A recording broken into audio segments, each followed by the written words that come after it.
Next, sum number 2.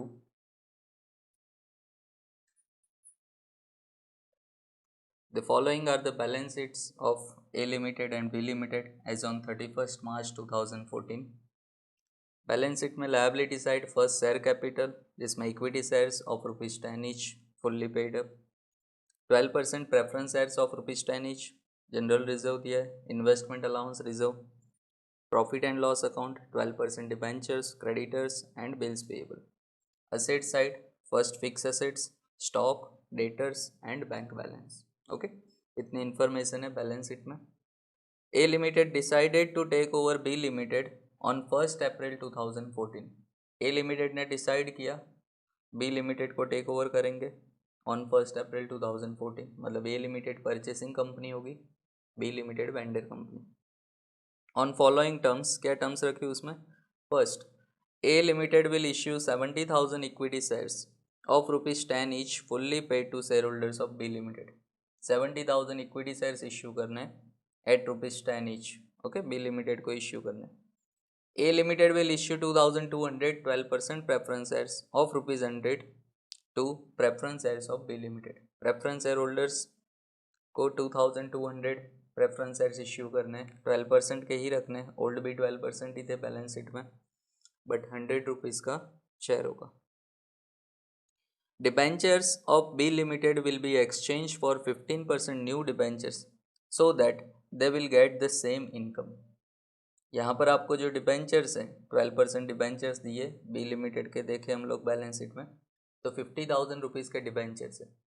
वो 50,000 के debentures आपको न्यू इश्यू करने हैं, बट वो 15% न्यू डिबेंचर्स होने चाहिए. और 15% के न्यू डिबेंचर कितनी वैल्यू के इश्यू करने हैं, तो उसके लिए आपको कैलकुलेट करना होगा कि जो इनकम है वो सेम रहे. मतलब अभी जो इंटरेस्ट इनकम हो रही है डिबेंचर होल्डर्स को, वही न्यू डिबेंचर से इंटरेस्ट इनकम होनी चाहिए. ओके, सो वो कैलकुलेशन करेंगे तो डिबेंचर की वैल्यू यहाँ चेंज होगी. And investment allowance reserve is to be maintain for 2 more years. Okay, जो स्टेच्यूटरी रिजर्व है वो आपको 2 more years तक मेंटेन रखना है. So prepare the balance sheet of A limited after अमालगामेशन on the assumption that the amalgamation is in the nature of merger and the amalgamation is in the nature of purchase. Okay, जो दोनों method हमने last sum solve किया था वही दोनों method से हमें balance sheet prepare करनी है. तो जैसे हम लास्ट सम में कैलकुलेशंस किए थे सेम उसी तरह का कैलकुलेशन यहाँ होगा. ओके, सो फर्स्ट हम लोग करेंगे द अमालगामेशन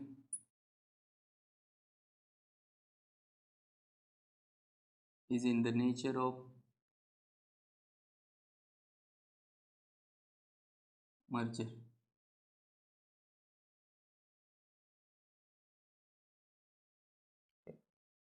तो जब मर्जर से अमालगामेशन होता है तो उसके लिए फर्स्ट हम लोग वर्किंग नोट करेंगे.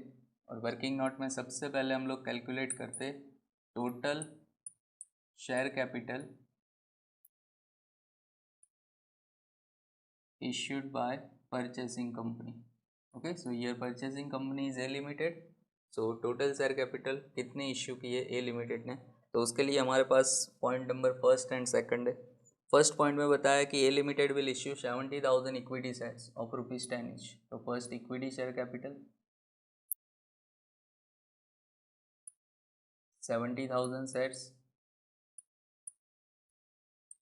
Of ₹10 each, that means 7 lakh rupees के न्यू इक्विटी शेयर्स इश्यू करना. Plus A Limited will issue 2,200 12% preference shares. So 12% preference share capital,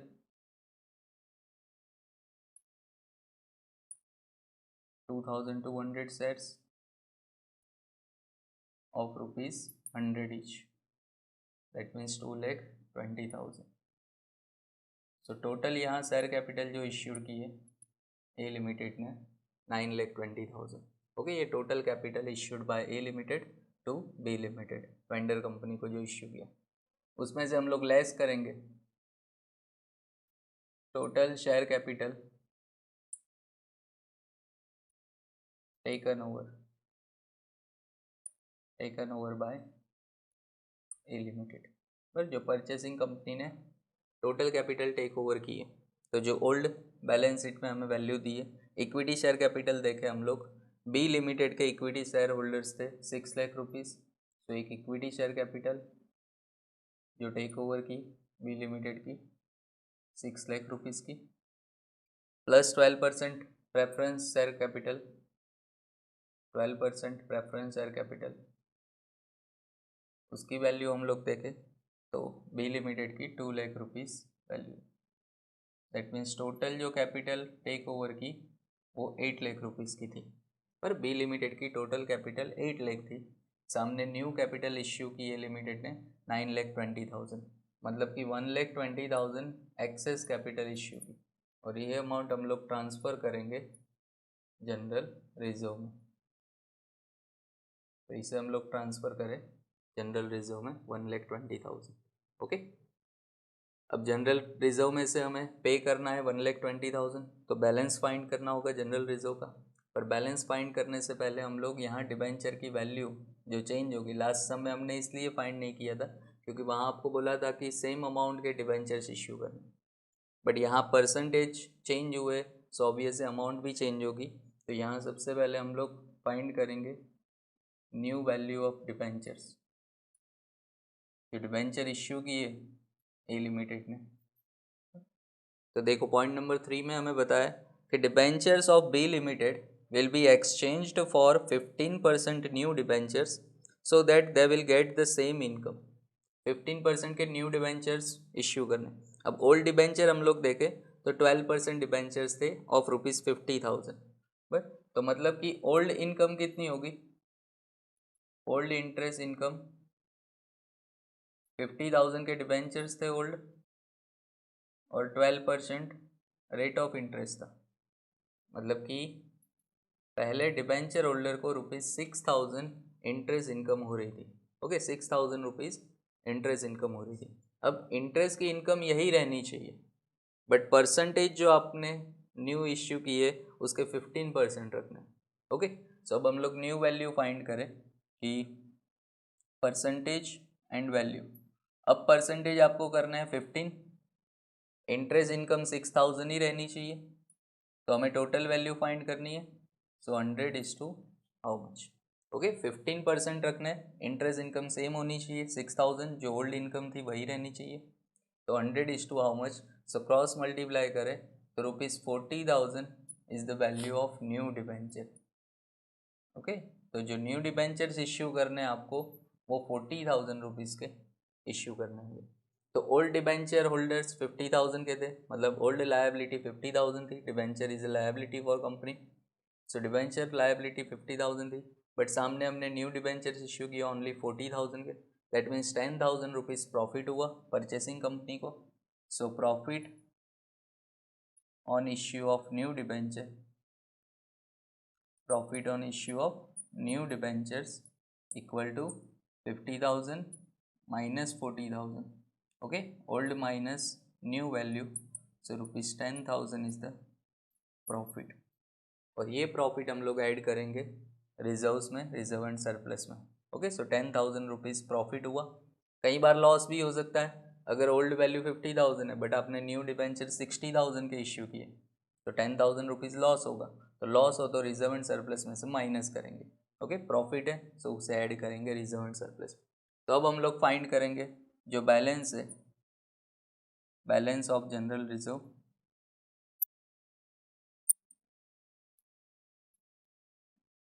तो टोटल जनरल रिजर्व हम लोग पहले लिखेंगे, टोटल जनरल रिजर्व यानी दोनों कंपनी की मर्ज करके, बिकॉज हम लोग इन nature of merger sum solve कर रहे हैं, तो आपको दोनों कंपनी का रिजर्व टेक ओवर करना है। तो हम लोग ओल्ड जनरल रिजर्व देखें तो बैलेंस शीट में ए लिमिटेड का जनरल रिजर्व 9,22,000 था,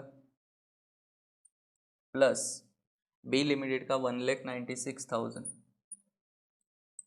1,96,000। Okay, so 11,18,000 rupees total value of general reserve. Okay, total general reserve अभी करंटली 11,18,000, बट उसमें से 1,20,000 जो परचेस कंसिड्रेशन के लिए पे करना है, so minus paid as purchase consideration 1,20,000। So अब रिमेनिंग 9,98,000 रुपीज़ बैलेंस होगा। बट ये बैलेंस में हम लोग जो प्रॉफिट हुआ तो प्लस करेंगे प्रॉफिट ऑफ न्यू डिबेंचर्स, मतलब न्यू डिबेंचर इश्यू किए उसका प्रॉफिट हुआ 10,000 रुपीज़, तो वो रिजर्व उतना हमारा ऐड होगा। सो 10,08,000 is the net balance of general reserve. That means कि जब आप बैलेंस शीट प्रिपेयर करेंगे ए लिमिटेड की, तो उसमें हम लोग जनरल रिजर्व का बैलेंस 10,08,000 लिखेंगे। ओके, टोटल जनरल रिजर्व 11,18,000 है अभी, बट उसमें से 120 हमें परचेज कंसिडरेशन में पे करना है। ओके, और जो प्रॉफिट हुआ न्यू डिबेंचर्स का 10,000 रुपीज़, वो हम लोग ऐड करें, सो प्लस माइनस करेंगे, so 10,08,000 rupees is the balance. Okay, so इतना कैलकुलेशन सबसे पहले आपको करना है जब इन नेचर ऑफ मर्जर आप सम सॉल्व कर रहे हो। अब हम बैलेंस शीट प्रिपेयर करेंगे। So now balance sheet of A limited as on 1/4/2014 after amalgamation first in nature of merger. Okay, तो उसमें हम लोग सबसे पहले इक्विटी एंड लायबिलिटी से स्टार्ट करें। Equity and liabilities,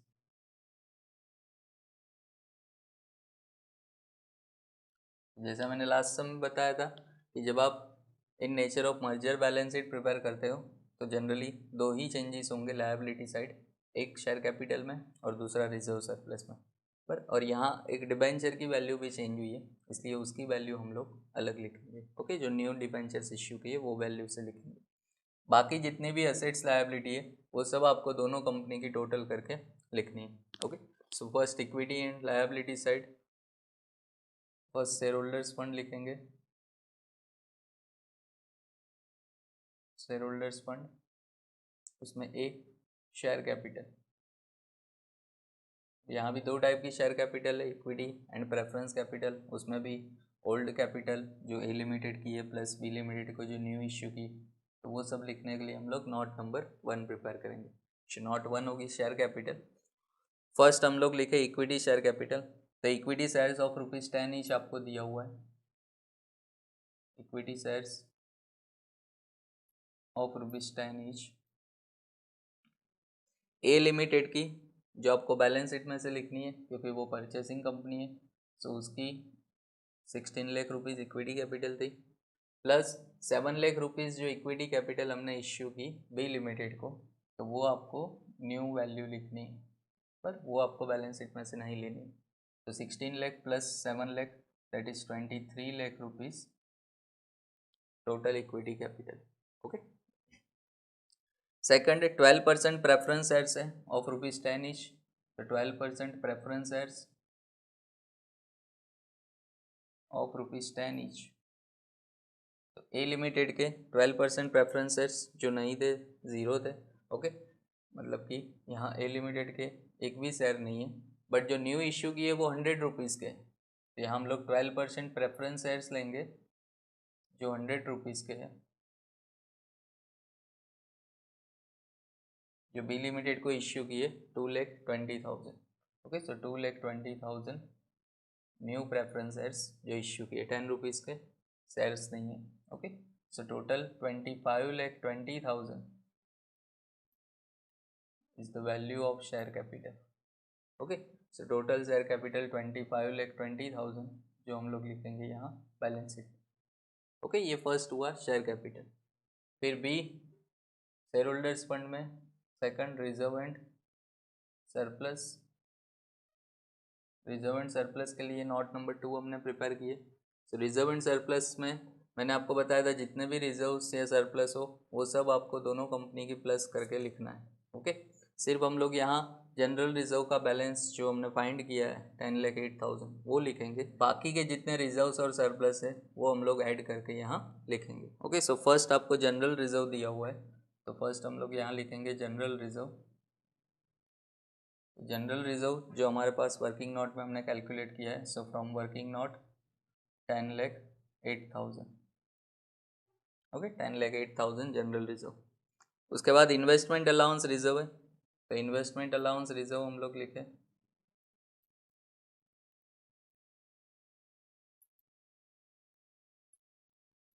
investment allowance reserve जो ए लिमिटेड के 78,000 थे प्लस बी लिमिटेड के 25,000 यानी कि टोटल 1,03,000।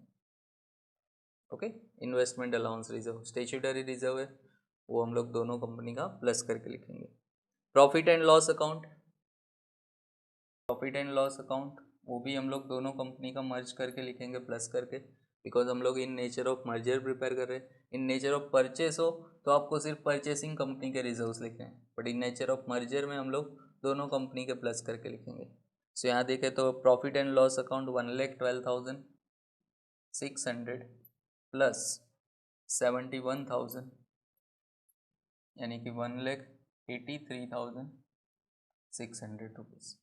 ओके, ये हुआ total profit and loss account.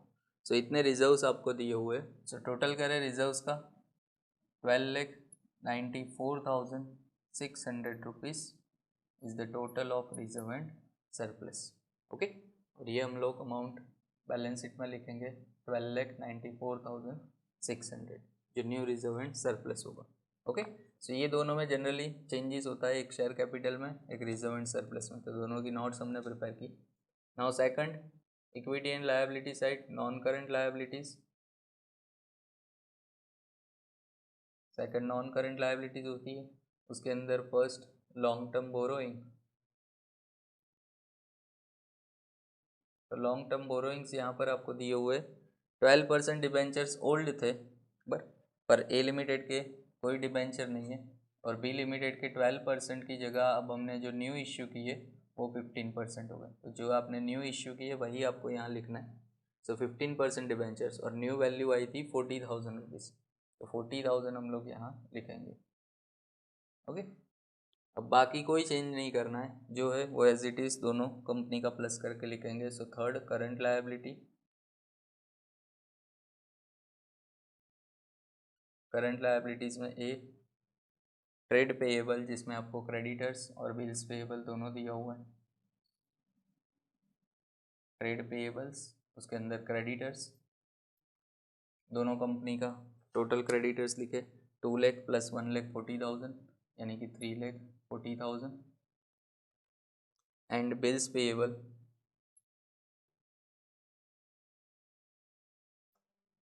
Bills payable जो ए लिमिटेड के 87,400 थे प्लस 58,000 बी लिमिटेड के, यानी कि टोटल 1,45,400 के बिल्स पेएबल होंगे।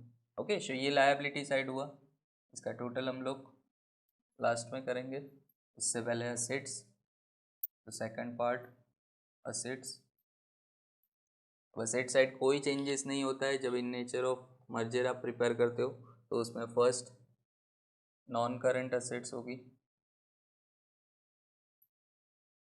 नॉन करंट में ए फिक्स एसेट्स आपको दिया हुआ है यहाँ। ओके, फिक्स में फर्स्ट टेंजिबल एसेट्स, तो असेट्स में कोई चेंजेस नहीं करना है, जो असेट्स है वो एज इट इज़ लिखनी है 22 लाख प्लस 9,46,000 यानी कि 31,46,000। ओके, ये फिक्स है, टेंजिबल एसेट्स होगी। सेकंड करंट एसेट्स है stock, debtor and bank balance, तो सेकंड हम लोग लिखेंगे करंट एसेट्स। करंट एसेट्स में ए इन्वेंटरीज, इन्वेंटरीज में आपको स्टॉक दिया हुआ है, स्टॉक है 5 लाख एंड 1,94,000 यानी कि 6,94,000। उसके बाद बी डेटर्स यानी कि ट्रेड रिसीवेबल, ट्रेड रिसीवेबल्स में डेटर्स दिए हुए, डेटर्स है 2,50,000 प्लस 1,20,000 यानी कि 3,70,000। Okay, and last bank balance, so C cash and cash equivalent, उसमें बैंक बैलेंस, वो भी दोनों कंपनी के बैलेंस को प्लस करेंगे। तो बैंक बैलेंस यहाँ 50,000 एंड 80,000 यानी कि 1,30,000 दिया। ओके, सो अब हम टोटल करें असेट्स और लायबिलिटी का, तो टोटल होगा यहाँ 43,40,000, सेम लायबिलिटी साइड 43,40,000। ओके, तो जब भी आप balance sheet in nature of merger prepare कर रहे हो तो सबसे पहले वर्किंग नोट करेंगे, जिसमें जो कैपिटल इश्यू की है उसमें से लेस करेंगे कैपिटल टेक ओवर, और जो डिफरेंस आएगा उसे जनरल रिजर्व में ट्रांसफ़र करेंगे। अगर डिबेंचर की वैल्यू चेंज हो रही है तो उसकी न्यू वैल्यू फाइंड करेंगे, और ओल्ड और न्यू को कंपेयर करके प्रॉफिट के लॉस से वो हमें कैलकुलेट करना है। फिर हम लोग बैलेंस फाइंड करेंगे जनरल रिजर्व का। ओके, जो ट्रांसफ़र करना है वो माइनस करेंगे, जो प्रॉफिट हुआ वो ऐड करेंगे, तो बैलेंस मिलेगा। ओके, बैलेंस शीट में ज़्यादातर चेंजेस शेयर कैपिटल और रिजर्व एंड सरप्लस में होगा। अगर डिबेंचर्स की न्यू वैल्यू आपने फाइंड की है तो उसमें, बाकी एसेट साइड कोई चेंजेस नहीं होगा, लायबिलिटी में भी करंट लायबिलिटीज़ में कोई चेंजेस नहीं। Clear? Now second point, when the amalgamation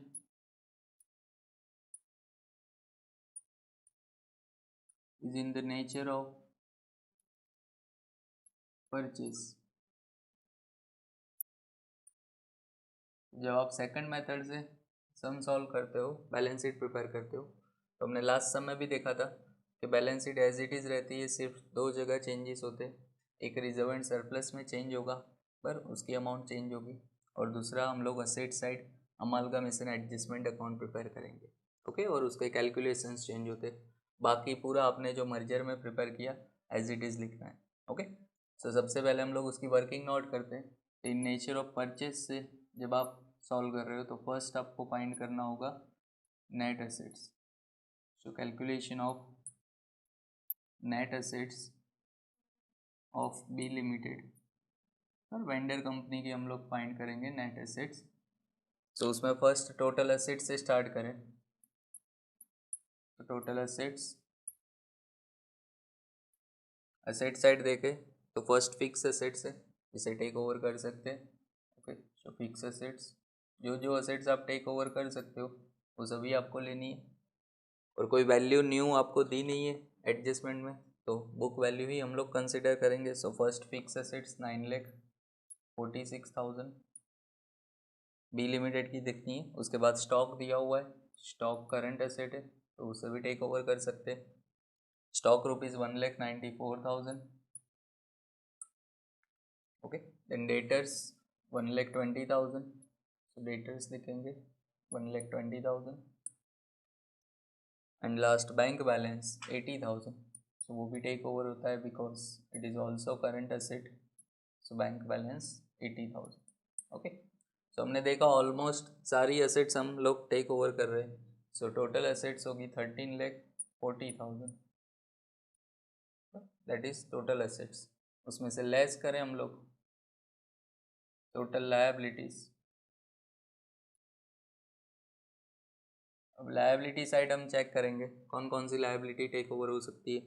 share capital है जो कभी टेक ओवर नहीं होता है, प्रेफरेंस कैपिटल भी नहीं लेंगे। जनरल रिजर्व भी टेक ओवर नहीं होता है बिकॉज रिजर्व एंड सरप्लस नहीं होते, इन्वेस्टमेंट अलाउंस रिजर्व भी हैंडल अकाउंट। उसके बाद 12% डिबेंचर्स 50,000 है, बट यहाँ आपको ए लिमिटेड की हम लोग पेमेंट कर रहे हैं, मतलब कि बी लिमिटेड की नेट एसेट्स फाइंड करें। तो बी लिमिटेड को जितने न्यू डिबेंचर्स इश्यू किए, जो न्यू लायबिलिटी है वही कंसिडर करेंगे। ओके, सो उसकी न्यू वैल्यू हमने ऑलरेडी आगे कैलकुलेट की है, जो 15% के डिबेंचर्स थे न्यू बट, और उसकी अमाउंट थी 40,000 रुपीज़ जो हमने लास्ट कैलकुलेट किया। Okay, in nature of merger में न्यू डिबेंचर्स की ऑलरेडी वैल्यू फाइंड की, तो यहाँ आपको न्यू डिबेंचर की वैल्यू लिखनी है 40,000। फिर क्रेडिटर्स जो बुक वैल्यू से ही हम लोग टेक ओवर कर रहे हैं, सो क्रेडिटर्स से rupees 1,40,000 and bills payable rupees 58,000, तो bills payable 58,000 rupees. Okay, so total liabilities are 2,38,000, liability take over की 238। सो नेट एसेट्स हम लोग फाइंड करें, so 11,02,000 is the answer of net asset. Okay, that is step number 1, 11,02,000 rupees. Now second, calculation of purchase consideration. Calculation of purchase consideration, ये calculation भी already हमने किया हुआ है सर, जो टोटल शेयर कैपिटल इश्यूड की थी वही आपको यहाँ लिखनी है। जो इन नेचर ऑफ मर्जर में हमने टोटल कैपिटल इश्यूड फाइंड किया था पर तो वहाँ दो टाइप की कैपिटल थी, यहाँ भी आपको पॉइंट नंबर 1 और 2 में दिया हुआ है, सेम यहाँ लिखेंगे। So first equity share capital थी जो इश्यूड की है, 70,000 इक्विटी शेयर्स इश्यू किए, 70,000 shares of ₹10 each, that is 7 lakh, and 12% preference capital issue किए, 12% प्रेफरेंस शेयर कैपिटल जो 2,200 शेयर्स इश्यू की है ऑफ ₹100 each।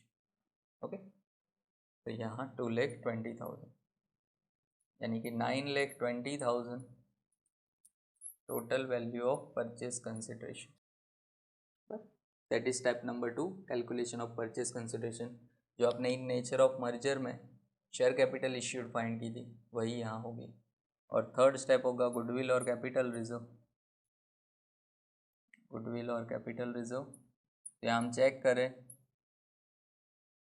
कि व्हाट इज हायर। सो यहाँ हम देखें तो net asset is more than purchase consideration, तो if net asset is more than it is capital reserve. Okay, so capital reserve equal to net assets minus purchase consideration. Net assets 11,02,000 minus 9,20,000 purchase consideration, so ₹1,82,000 is the capital reserve। okay, amount of capital reserve 1,82,000। अभी आप दो तरह से कर सकते हो। अगर आप लायबिलिटी में डिबेंचर्स की वैल्यू ओल्ड लेते हो, मतलब सपोज यहाँ मैं 50,000 ही लिखूँ जो ओल्ड डिबेंचर्स की वैल्यू थी, बस तो नेट एसेट्स आपकी हो जाएगी 10,000 पर लेस हो जाएगी, मतलब कि 10,92,000 होगी। तो फिर जो प्रॉफिट हुआ है न्यू डिबेंचर का वो आपको कैपिटल रिजर्व में ऐड करना है। बस जैसे हमने मर्जर में जनरल रिजर्व में ऐड किया था प्रॉफिट को, यहाँ आपको कैपिटल रिजर्व में ऐड करना है 10,000 जो प्रॉफिट हुआ वो। बट प्रॉफिट ऐड करना हो तो उसके लिए हम लोग यहाँ न्यू वैल्यू लेंगे, सॉरी ओल्ड वैल्यू लेंगे। ओके, 50,000 रुपीज़ यहाँ कंसिडर करेंगे, बट यहाँ हमने ऑलरेडी 40,000 मतलब न्यू वैल्यू ही कंसिडर की है, तो 10,000 प्रॉफिट की इफेक्ट आपको कहीं नहीं देंगे। ओके, सो दोनों में से जैसे आपको इजी लगे। आप यहाँ अगर ओल्ड वैल्यू ले रहे हो डिबेंचर की तो प्रॉफिट को ऐड करेंगे कैपिटल रिजर्व में, यहाँ अगर न्यू वैल्यू ले रहे हो तो कोई प्रॉफिट ऐड नहीं करना है। ओके, सो 1,82,000 ये आफ्टर प्रॉफिट ही हमें अमाउंट मिली। क्लियर?